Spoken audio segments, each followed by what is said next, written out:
caught in the crossfire. It's caught in the crossfire. Assalamualaikum warahmatullahi wabarakatuh. Kembali lagi bersama saya dengan Eka Kusumawardhani. Di video kali ini saya akan sedikit membahas mengenai materi database server. Jadi pengertian dari database server yaitu adalah basis data atau database merupakan kumpulan data dalam bentuk file atau tabel, bahkan arsip yang saling berhubungan dan tersimpan dalam media penyimpanan elektronis untuk kemudahan dalam pengaturan, pemilihan, pengelompokan, dan pengorganisasian data sesuai tujuan.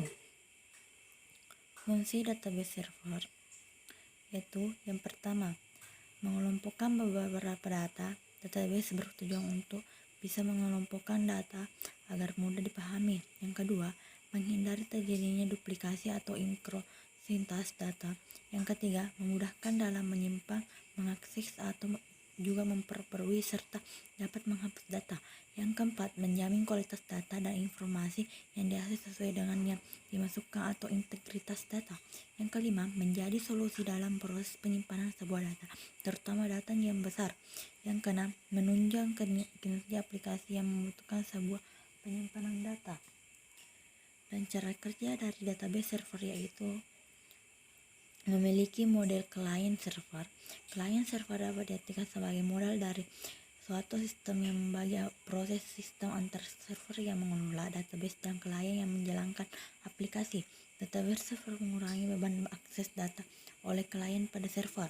Database server juga dapat diakses oleh beberapa klien secara bersamaan, di mana data yang diakses hanya atau diubah berasal dari suatu sumber yaitu database pada server.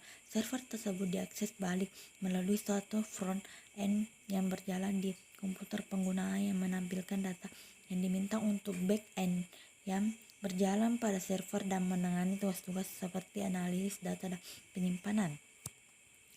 Kemudian, kelebihan dan kekurangan dari database server yaitu adalah kelebihannya, yang pertama, mengurangi kerangkapan data. Yang kedua, mencapai independensi data. Yang ketiga, mengintegrasi data dari beberapa file. Yang keempat, mengambil data dan informasi secara tepat, meningkatkan keamanan data.